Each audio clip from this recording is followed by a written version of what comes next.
नमस्कार दोस्तों, career success platform पे आप सभी का हार्दिक स्वागत है। आज की वीडियो में हम सीडीपी सिलेबस जो आपका पेपर यूपी टेट और सुपर टेट का होने वाला है, उसी का आज हम सीडीपी सिलेबस सब्जेक्ट वाइज हम सिलेबस आपको हर दिन प्रोवाइड कराएंगे, जिससे आपके पेपर के लिए बहुत ही महत्वपूर्ण है।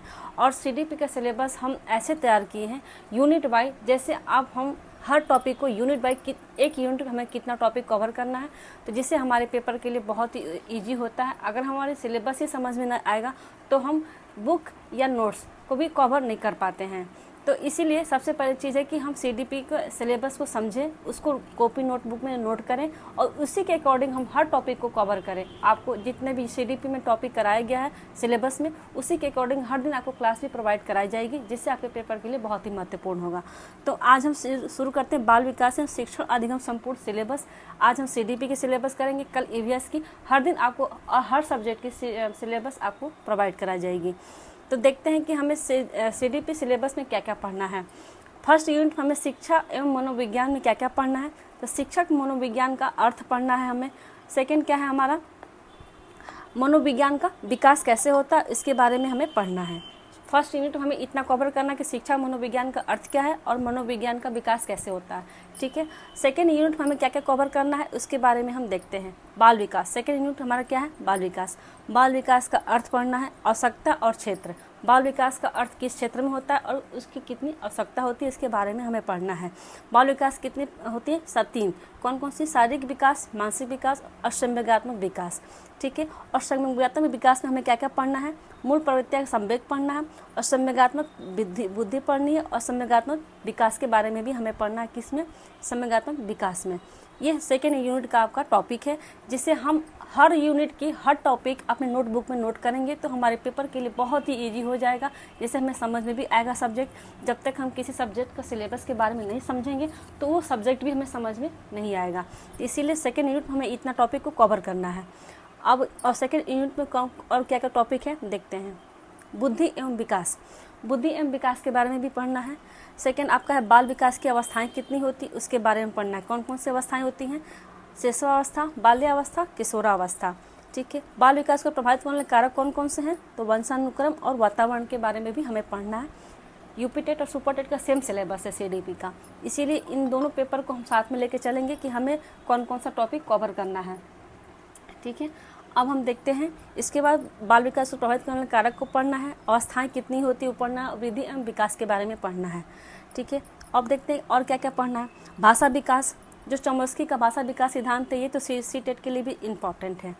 भाषा विकास सी टेट में भी आता है, तो भाषा विकास चॉम्स्की का भाषा विकास सिद्धांत पढ़ना है। नैतिक विकास कोहलबर्ग और पियाजे नैतिक विकास सिद्धांत, ये तो सी टेट का भी है। संज्ञानात्मक विकास के बारे में पढ़ना, जो पियाजे हैं, वाइगोत्स्की, ब्रूनर, संज्ञानात्मक विकास, ये सी टेट का भी है, यूपी टेट का भी है और सुपर टेट का भी है, ठीक है। तो हमें क्या क्या पढ़ना है, भाषा विकास, नैतिक विकास और संज्ञानात्मक विकास के बारे में पढ़ना है, ठीक है। संज्ञानात्मक विकास में क्या क्या पढ़ना है, तो संज्ञानात्मक विकास का सिद्धांत पढ़ना है, पियाजे, वाइगोत्स्की, ब्रूनर के संज्ञानात्मक विकास है, ठीक है, इसके बारे में भी हमें पढ़ना है। नेक्स्ट हमारा है कि सामाजिक विकास का जो सामाजिकरण है, ये भी हमारा टॉपिक क्या है, इसको भी हमें कवर करना है, ठीक है। तो कौन कौन सा टॉपिक पढ़ना है, भाषा विकास, नैतिक विकास, संज्ञानात्मक विकास, सामाजिक विकास, सामाजिकरण जिसको हम बोलते हैं, ये हमारा टॉपिक है सीडीपी का, ठीक है। अब हमें थर्ड यूनिट में क्या क्या पढ़ना है वो भी देखते हैं। थर्ड यूनिट में हमारा है बुद्धि, क्या पढ़ना है, बुद्धि के बारे में पढ़ना है। तो बुद्धि में क्या क्या पढ़ना है, तो बुद्धि की परिभाषा, बुद्धि के सिद्धांत। तो बुद्धि के सिद्धांत कौन कौन से, एक कारक का सिद्धांत, द्विक कारक का सिद्धांत, त्रिक कारक का सिद्धांत, समूह कारक का सिद्धांत, बहुबुद्धि का सिद्धांत और क्या है, बहुकारक का सिद्धांत, प्रतिदर्श का सिद्धांत, बुद्धि का त्रियामी सिद्धांत या संरचना का प्रतिमान सिद्धांत, पदानुक्रम का सिद्धांत, बहुबुद्धि सिद्धांत, तरल ठोस का बुद्धि का सिद्धांत। हमें बुद्धि में इतने सारे टॉपिक को कवर करना है, जो हमारे पेपर के लिए बहुत ही महत्वपूर्ण होगा, ठीक है। थर्ड यूनिट में हमें इतना पढ़ना है सिद्धांत बुद्धि के, ठीक है। अब हम देखते हैं कि बुद्धि के विकास में और क्या क्या पढ़ना है। तो बुद्धि को प्रभावित करने वाले कारक कौन सा है, परिणाम का अनुवांशिकता का जो है पार्ट, हमें वो भी कवर करना है।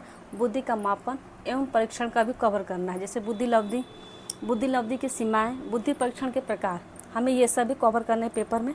टॉपिक वाइज हमें हर टॉपिक को समझना है, उसके बारे में हम तो आपको वीडियो प्रोवाइड तो कराएंगे, नोट्स भी प्रोवाइड कराएंगे, वीडियो प्रोवाइड, लेकिन आपको खुद से भी अपने सेल्फ स्टडी से भी कुछ नोट्स आपको तैयार करने पड़ेंगे। जब तक हम अपने खुद से नोट्स नहीं तैयार करेंगे तब तक हमें वो टॉपिक बिल्कुल समझ में नहीं आएगा।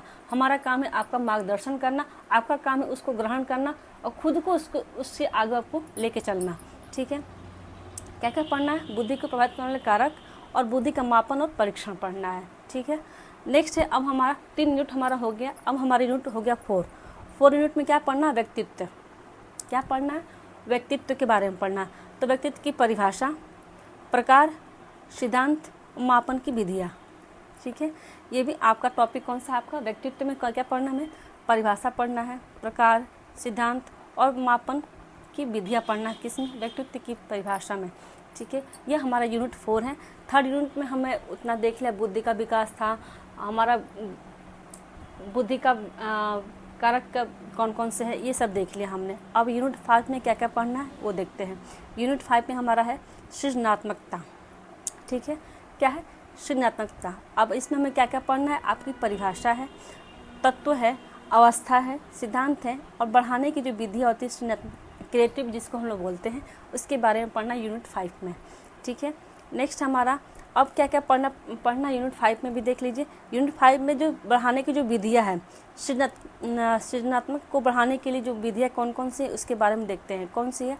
व्यक्ति भिन्नता एवं उसको प्रभावित करने वाले कारक, चिंतन, तर्क एवं कल्पना, समस्या समाधान, परिभाषा, समस्या समाधान की विधियाँ और समस्या समाधान की प्रमुख चरण के बारे में पढ़ना हमें सृजनात्मकता में। ठीक है, नेक्स्ट हमारा कि समस्या समाधान का प्रथम चरण कौन कौन से उसके बारे में पढ़ना। तो हमें समस्या की पहचान के बारे में पढ़ना है कि हम किसी भी समस्या को कैसे पहचान करें। ठीक है, परिकल्पना के बारे में, जैसे वन मापन करना है, तथ्यों का संग्रहण करना है, वनकर्षण प्राप्त करना है। परिकल्पना, टाइपिंग में बहुत मिस्टेक हो गया है, इसके लिए हम माफ़ी चाहेंगे। परिकल्पना का परीक्षण के बारे में हमें पढ़ना है। ठीक है, नेक्स्ट हमारा है यूनिट 6। तो यूनिट 6 में क्या क्या पढ़ना है? शिक्षण एवं शिक्षण की विधियाँ। क्या है? शिक्षण एवं शिक्षण की विधियाँ हम के बारे में पढ़ना है। उसमें हमें क्या क्या पढ़ना है शिक्षण में? तो शिक्षण का अर्थ, सिद्धांत, शिक्षण की विधियाँ, शिक्षण के सूत्र और शिक्षण की नवीन विधियाँ के बारे में हमें पढ़ना है यूनिट 6 में। ठीक है, नेक्स्ट हमारा है कि शिक्षण में और क्या क्या पढ़ना है। शिक्षण की नवीन विधियाँ कौन कौन सी है उसके बारे में हम समझें कौन कौन सी है। सूक्ष्म शिक्षण के बारे में पढ़ना है, शिक्षण के आधारभूत कौशल, शिक्षण स्तर, शिक्षण अधिगम सामग्री, शैक्षिक मापन एवं मूल्यांकन और उपलब्धि परीक्षण और क्रियात्मक शोध एवं शैक्षिक नवाचार के बारे में भी हमें पढ़ना है। कौन सा? शिक्षक की नवीन विधियाँ के बारे में। ठीक है, नेक्स्ट हमारा है यूनिट 7। अब तक हमने 6 यूनिट कवर कर लिया और यूनिट 7 में हमें क्या क्या पढ़ना है वो भी समझते हैं। तो सीखने का अर्थ एवं सिद्धांत के बारे में हमें पढ़ना है। तो सीखने या अधिगम का अर्थ एवं उसको प्रभावित करने वाले कारक कौन कौन से हैं उसे भी हमें कवर करना है। अधिगम की विधियाँ कौन कौन सी है? करके सीखना, अनुकरण विधि, निरीक्षण विधि, परीक्षण विधि और खेल विधि इत्यादि। इसमें कौन से में है आपका टॉपिक? ये अधिगम की विधियाँ कौन कौन सी है उसके बारे में भी हमें कवर करना है, जो हमारे पेपर के लिए बहुत ही महत्वपूर्ण है। नेक्स्ट हमारा है कि अधिगम की प्रक्रिया कैसे होती है। तो अधिगम वक्र, पठार और स्थानांतरण से हमारा क्या होता है? अधिगम की प्रक्रिया के बारे में हमें तीन टॉपिक है हमारा, अधिगम का वक्र, अधिगम का पठार, अधिगम का स्थानांतरण। ठीक है, अधिगम के नियम, थॉर्नडाइक सीखने का नियम क्या क्या है, मुख्य नियम और प्राथमिक नियम क्या है और गौण नियम। ठीक है, आपको हर ये जैसे थॉर्नडाइक का सीखने का नियम है, इसका मैं छोटे छोटे वीडियो आपको बोर्ड पे समझा के आपको हर दिन प्रोवाइड कराऊंगी, क्योंकि बहुत लॉन्ग वीडियो के समय नहीं हो पाता हमारे पेपर में रिवीजन के लिए। तो इसीलिए बिल्कुल हम हर टॉपिक की छोटी छोटी वीडियो लेके आपको रोज़ प्रोवाइड कराएंगे। ठीक है, नेक्स्ट हमारा है कि अधिगम का प्रमुख सिद्धांत कौन कौन सा है उसके बारे में भी हमें पढ़ना है। ठीक है, तो कौन कौन सा है देखते हैं। अधिगम का प्रमुख सिद्धांत, थॉर्नडाइक का सिद्धांत पढ़ना है, पालो का, स्किनर का, कोहलर का, हॉल का सिद्धांत, टॉलमैन का चिन्ह अधिगम का सिद्धांत, बंडूरा का सामाजिक अधिगम का सिद्धांत और गेने का सिद्धांत। ये सब बहुत छोटे छोटे टॉपिक है, लेकिन हर पेपर में 2-2 नंबर क्वेश्चन आते हैं। आपके थॉर्नडाइक से कम आपका 2 या 3 नंबर का यूपी टेट में क्वेश्चन आया था और सुपर टेट में भी आया था 2020 वाले पेपर में। ठीक है, कोहलर से आया था कि चिंपैंजी पे किसने परीक्षण किया है, वो भी क्वेश्चन आया था। हॉल पे आया था, टॉलमैन पे, बंडूरा पे भी क्वेश्चन आया था कि वो जो टैडी का है वो गेने का अधिगम का भी आया था। ठीक है, अब हमारा बच्चा कौन सा टॉपिक, यूनिट 8। अब तक हमने कितने टॉपिक को कवर, कितने यूनिट कवर कर लिए? 7। हमारा यूनिट हो गया 8। 8वें यूनिट में क्या पढ़ना है? सामान्य से शिक्षा।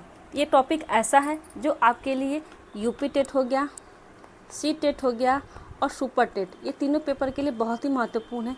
या अदर जैसे उत्तराखंड टेट है, उसके लिए झारखंड टेट में सामान्य से शिक्षा का, सीडीपी के अब तक जितने भी हमने टॉपिक पढ़ाए, सिलेबस बताया, ये हर टीचिंग पेपर के लिए बहुत ही महत्वपूर्ण है। चाहे आपका उत्तराखंड टेट का हो, झारखंड का हो, आपका एमपी टेट का हो गया, री टेट का हो गया, उत्तराखंड का, मतलब हर क्षेत्र में जितने भी सीडीपी के 30 नंबर के पेपर आते हैं, सबका टॉपिक सेम होता है हर स्टेट लेवल का। ठीक है, तो हम देखते हैं कि सामाजिक शिक्षा में क्या पढ़ना है। तो विशिष्ट आवश्यकता वाले बच्चे और विशिष्ट आवश्यकता वाले बच्चों के लिए संस्थाएं, अधिगम अक्षमता के बारे में हमें पढ़ना है। ठीक है, हमें इतने टॉपिक को कवर करना है। हमारी यूनिट होगी 8। हम आपको हर यूनिट के बारे में कुछ ना कुछ, सबसे पहले हम पढ़ेंगे थॉर्नडाइक, कोहलर और स्किनर के बारे में, क्योंकि हर बार पेपर से इन 3 टॉपिक से बहुत क्वेश्चन आए हैं, जिससे आपके पेपर के लिए बहुत ही महत्वपूर्ण आएगा। ठीक है, अगर आपको वीडियो अच्छी लगी हो तो like and subscribe and share ज़रूर करें। Thank you.